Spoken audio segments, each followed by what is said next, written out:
નમસ્કાર દર્શક મિત્રો, કોળી ઠાકોર સમાજ દ્વારા ગાંધીધામ એસપી કચેરીએ રેલી સ્વરૂપે આવેદનપત્ર આપવામાં આવ્યું. ગુજરાત ક્ષત્રિય ઠાકોર સેના કચ્છ જિલ્લાનો પ્રમુખ છું અને આવા કોઈ બી સમાજના જે પણ આવા બનાવો બનતા હોય છે ત્યાં અમારી હાજરી હોય છે અને અમે એનો અવાજ ઉઠાવીએ છીએ.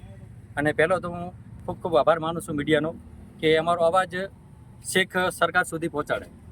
હવે જે હમણાં લિસ્ટ જાહેર કરવામાં આવ્યા છે આપણા ગૃહપ્રધાન થકી, એ 100 કલાકની અંદર 100 લિસ્ટ બની જાય, બધું બની જાય, મતલબ કે પોલીસ તંત્રને બધી ખબર છે કે આ કોણ કેવું કામ કરે છે. એ આપણે લેટ ગોઈને કરીએ, પણ જે મોટા મોટા ગુનેગારો છે એમને કાંઈ કરવું નહીં.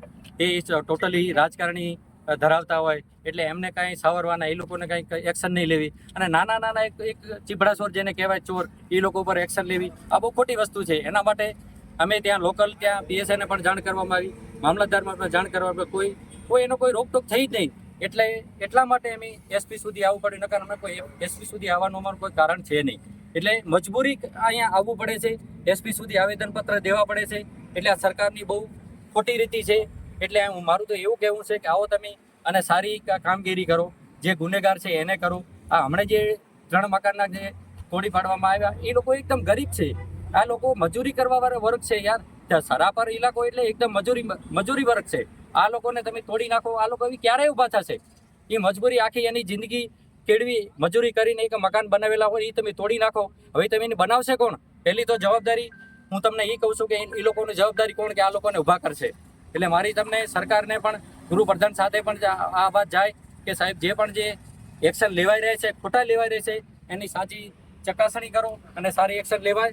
જય માતાજી. અસ્તુ. મારું નામ મનજી મકવાણા, યુવા કાર્યકર રાપર. આજે અમે જે રાપર તાલુકામાં જે યાદી 24 કલાકમાં 100ની યાદી બનાવવામાં આવી એ અનુસંધાને આજે એસપી કચેરીએ અમે અલગ અલગ સંગઠન દ્વારા કચ્છ જિલ્લાના આજે યુવા કાર્યકરો, આગેવાનો, વડીલો, પ્રમુખો બધા અહીંયા એક સાથે મળીને એસપી કચેરીએ અમારા ન્યાય માટે અમે આજે આવ્યા છીએ. ત્યારે ખરેખર ક્યાંય ને ક્યાંય અમને એવું લાગ્યું કે અમારી કોળી ઠાકોર સમાજને જ ટાર્ગેટ કરી રહ્યા છે.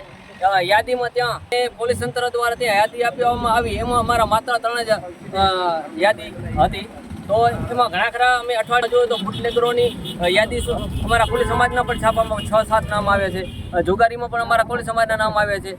જે મકાન પાડવામાં છે એમાં પણ કોળી સમાજના નામ આવે છે. તો અમને રાપર તાલુકામાં પોલીસ તંત્રનું એવું લાગે છે કે કાંઈ ને કાંઈ રાજકીય ઇશારે ચાલતી પોલીસ છે, કારણ કે અમારી સમાજને જ ટાર્ગેટ કર્યો છે. તો આ અમે સાંખી નહીં લઈએ, એટલા માટે અહીંયા અમે આજે એસપી કચેરી આવ્યા છીએ. જો અમને ન્યાય નહીં મળે તો અમે આગામી સમયમાં રસ્તા રોકો આંદોલન, ગાંધીજી માર્ગ અમે ગાંધીનગર સુધી પણ જઈશું અને અમે પૂરેપૂરો ન્યાય મેળવશું.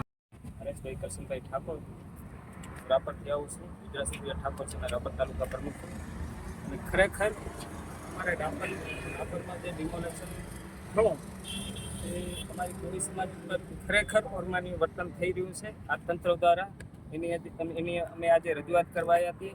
ખરેખર જે ગુંડા તત્વો છે, જે પોલીસ ઉપર હત્યાની કોશિશ કરી ચૂક્યા છે, એ જ્યારે ખુલ્લેઆમ ફરી રહ્યા છે. એના દબાણ એમને એમ છે કાયદેસર. જે આ 3 દબાણ દૂર કરવામાં આવ્યા છે એની બાજુમાં જ જાઓ તો દબાણ બતાવે છે.